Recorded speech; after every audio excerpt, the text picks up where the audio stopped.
Էրեբունի փողոցի 9 շենքի բակն է։ Բնակիչների խոսքով րոպեներ առաջ բակում կապույտ հագուստով մի տղամարդ ինչ-որ մեկի ձեռքից դանակ է խլել, պառկեցրել գետնին, ապա տարել։ Իրենց թվացել է, թե ֆիլմ են նկարում։ Հետո են իմացել, որ վնասազերծողը ոստիկան է։ Այս բենզալցակայանը Էրեբունի 15 կոտորակ մեկ հասցեում է շենքից մի 2 կանգառ հեռու։ Բաժին տարված երիտասարդն այստեղ դանակով վախեցրել է բենզալցակայանի աշխատակցին ու գումար պահանջել։ Վախեցած աշխատակիցը գրպանում եղած փողը տվել է նրան, հարձակվողը վերցրել ու փախել է։ Հետո աշխատակիցը աղմկել է ու փորձել հետապնդել Արաբկիրի բաժնի համայնքային ոստիկան Սամսոն Ղարիբյանը անչափահաս դստեր հետ գնումներից հետո տուն վերադառնալիս է եղել եւ նկատեցին մի քիչ ներքև Էրեբունի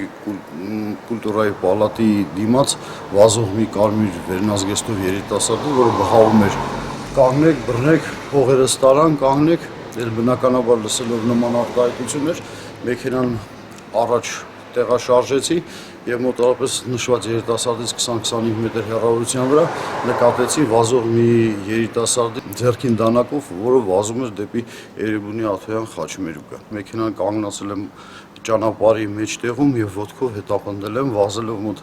150 մետր Էրեբունի 9 շենքի բակում հնարավորություն եղավ մոտիկանալու, առաջինից պահանջին դանակը գցելու չենթարկվեց, կիրավելով սամբոյի հնարքներ եւ ֆիզիկական ուժ,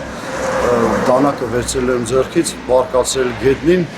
Վնասազերծելուց հետո Սամսոն Ղարիբյանը հավաքված քաղաքացիներին ասել է, որ ոստիկանության մայոր է ու խնդրել է զանգել 102, բջջայինը մնացել էր մեքենայում։ Ինչ-որ մեկը զանգել էր։ Եկած բարեկապահակետային ծառայության գնդի առաջին վաշտի ոստիկանների օգնությամբ էլ կասկածյալին բերման էր ենթարկել Էրեբունու բաժին։ Հետո իմացել էր, որ աղջկան ծանոթներից մեկը տեսել է մեքենայում մենակ ու տուն տարել։ Կասկածյալին բաժին բերելուց հետո Ղարիբյանը խոսել էր դստեր հետ, աղջնակը եւ վախեցել էր եւ հպարտ էր հոր քայլով։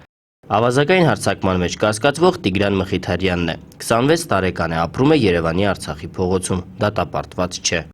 Ճիշտն ասած 90,000 դրամ էր ինձ պետք, ես չէի իմանում այդ տղու մոտ իշքանը ու ոչ մի վնաս չի անելու իրան։ Գլխակը բանը դրեցի, դանակն էլ սենց հետևս այստեղ դրացել,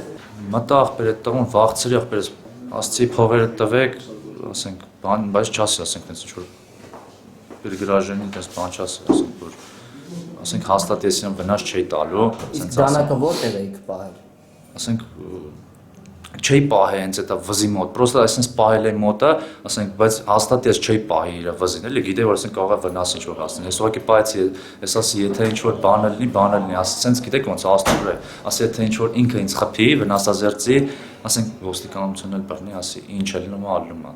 Ես ասի ես կամ ալնում եմ կամ չի, բայց այդպես անգիտակից ես գնացի։ Տիգրան Մխիթարյանի խուզարկությամբ հայտնաբերվեց 267,000 դրամ եւ $100 ծալովի դանակ եւ այլն։ Սա էլ այն դանակն է, որը վնասազերծման ժամանակ նրա ձեռքից խլել է Սամսոն Ղարիբյանը։ Դուժողի խոսքով պարանոցին զգացել է դանակի շեղբի հպումը, երբ կասկածյալը նրանից փող է պահանջել, ինքն էլ վախեցել ու գրպանում եղած ողջ գումարը տվել էր նրան։ Դեպքի հաջորդ օրը տեղեկացանք, որ Էրեբունու ոստիկանները տարածքի զննությամբ հայտնաբերել են ձմեռային գլխարկ, վրան աչքերի համար անցքեր բացած։ Ըստ նախնական տվյալների կասկածյալը հարձակման պահին այդ գլխարկն է կրել, դեմքը քողարկելու համար, մնացածն արդեն ներկայացրինք։ Դեպքի առթիվ քրեական գործ է հարուցվել ավազակային հարձակման հատկանիշներով, կատարվում է նախաքննություն։